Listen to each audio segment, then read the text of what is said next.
तो गाइस आज के इस वीडियो के लिए हमारा फर्स्ट सेंटेंस है घुमा फिरा कर बातें मत करो। घुमा फिरा कर बात करना मतलब पॉइंट टू पॉइंट बात ना करना। तो इसको आप ट्रांसलेट करेंगे don't talk in roundabout way. Don't talk in roundabout वे।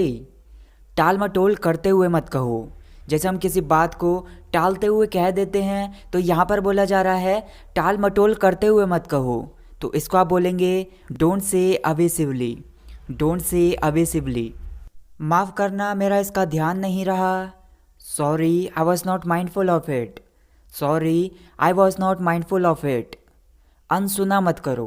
जैसे आपके सामने कोई पर्सन है आपसे कुछ कह रहा है, आप उसे इग्नोर कर रहे हो तो वो बोलेगा आपसे अनसुना मत करो।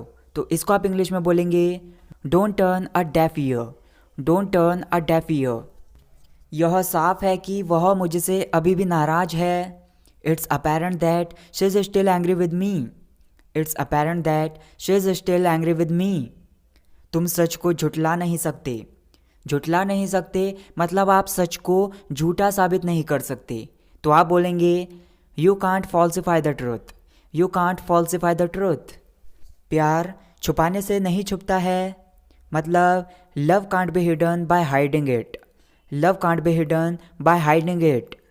मैं इसे सोच समझ कर कह रहा हूँ। I am saying it after much deliberation. I am saying it after much deliberation. हर कुत्ते का दिन आता है मतलब ये एक डायलॉग है तो आप इसे बोल सकते हैं every dog has its day. Every dog has its day. मौका देखकर चौका मारो। It means strike the iron when it is hot. Strike the iron when it is hot. इस मौके को अपने हाथों से मत जाने दो। Don't let this chance go from your hands. Don't let this chance go from your hands. मुझे उससे पहली नज़र में ही प्यार हो गया। आई fell in love with her at a glance. I fell in love with her at a glance. क्या आप दोनों कल नैनीताल जा रहे हो? Are both of you going to Nainital tomorrow? Are both of you going to Nainital tomorrow? क्या आप भी हमारे साथ आना चाहते हो? डू यू ऑल्सो वाना come with us? Do you also वाना कम विद अस? बिल्कुल नहीं, मैं कबाब में हड्डी नहीं बनना चाहता। Not at all I don't want to play gooseberry. Not at all I don't want to play gooseberry. Play gooseberry का मतलब होता है मतलब कबाब में हड्डी बनना। It means to be an unwanted third person between two people. हमारी इस विषय में कभी बात नहीं हुई।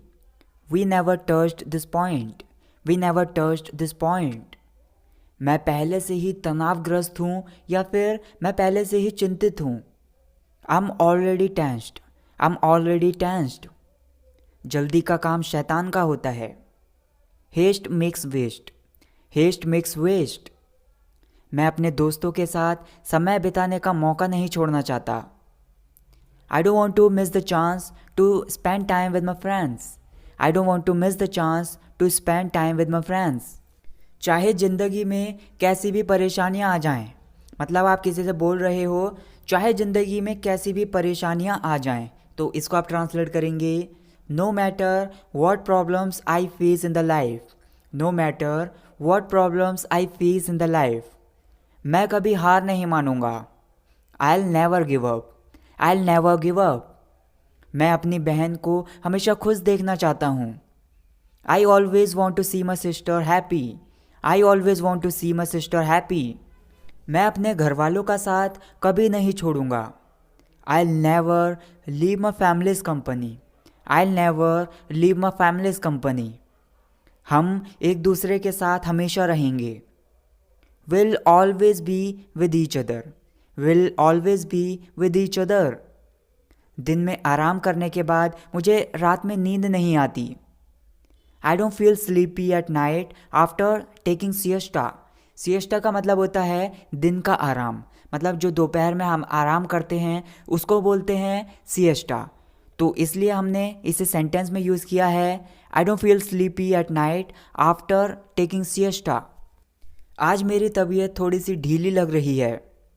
I am feeling a bit unwell today. I am feeling a bit unwell today.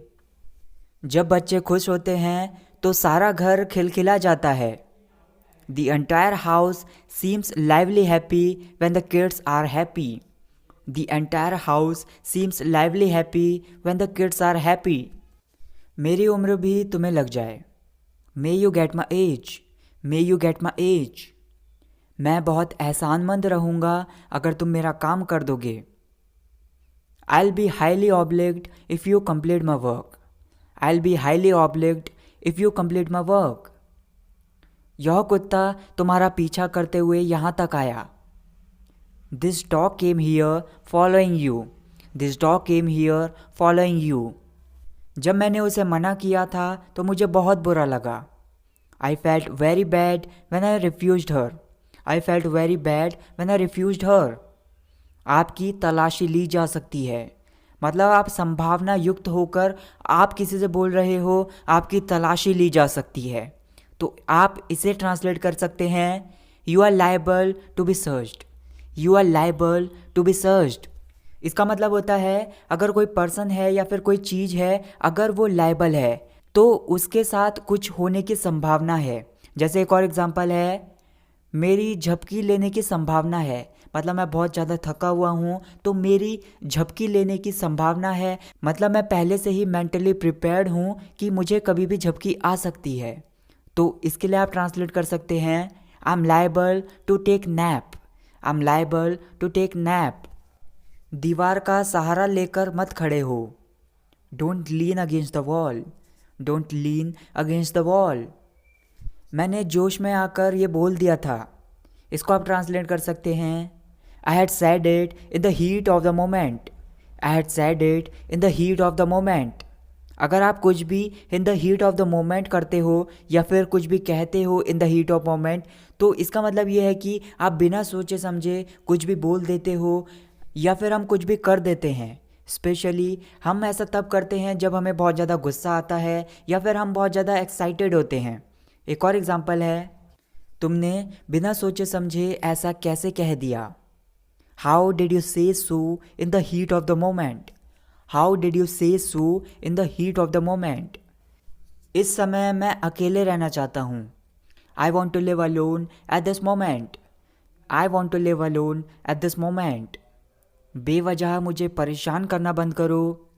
Stop bothering me for no reason. Stop bothering me for no reason. तुम तो कहीं और ही ख्याल में खोए हुए हो. तो इसके लिए आप सिंपली बोल सकते हैं, you are just zoned out. You are just zoned out. तुम किसकी बात कर रहे हो. Who are you talking about. Who are you talking about. मुझे कोई ऐतराज़ नहीं है. I have no objection. I have no objection. वह किसी भी पल यहाँ आती ही होगी. She'll be here at any minute. She'll be here at any minute. Movie का एंड बहुत ही रोमांचक था. End of the movie was much exciting. End of the movie was much exciting. तुम्हारे बच्चे ने मेरा जीना हराम कर दिया. जैसे बच्चे बहुत बार बहुत ही उछल कूद करते रहते हैं, परेशान करते रहते हैं, तो वहाँ पर बोला जा रहा है कि तुम्हारे बच्चे ने मेरा जीना हराम कर दिया. तो इसको आप ट्रांसलेट कर सकते हैं, Your kid made me difficult to live. Your kid made me difficult to live. क्या तुम चैन से एक जगह नहीं बैठ सकते. इसके लिए एक ईडियम है, उसको आप यूज़ कर सकते हैं. इसको आप ट्रांसलेट कर सकते हैं, do you have ants in your pants. Have ants in someone's pant. ये एक ईडियम है. इसका मतलब होता है आप किसी से बोल रहे हो कि बहुत ज़्यादा बेचैन है या फिर एक जगह चैन से नहीं बैठ पाता, तो आप किसी से बोल रहे हो do you have ants in your pants. इसका मतलब ये हुआ कि क्या आप एक जगह चैन से नहीं बैठ सकते, क्या आपको बेचैनी है. Do you have ants in your pants. यह मुझे बोझ नहीं लगता. It doesn't seem to me a burden. It doesn't seem to me a burden. मुझे ताना मत मारो. Don't taunt me. Don't taunt me. मैं बहुत नरम दिल इंसान हूँ. I am a soft hearted person. I am a soft hearted person. मुझे यह जानकर बहुत खुशी हुई. I am very glad to know it. I am very glad to know it. भगवान की यही इच्छा है. It's God's will. It's God's will. तो गाइज आपके लिए होमवर्क है. आपके सामने एक सेंटेंस है, हम अगले महीने अपना घर साफ करवाएंगे. करवाएंगे. तो इस सेंटेंस को ट्रांसलेट करके मुझे कमेंट सेक्शन में ज़रूर बताएं। और अगर कोई भी डाउट है या फिर कोई भी क्वेश्चन है तो मुझे कमेंट सेक्शन में बताएं। और अगर वीडियो पसंद आई तो वीडियो को लाइक कीजिए, शेयर कीजिए। Thank you so much for watching this video. I will catch you in the next video. Take care.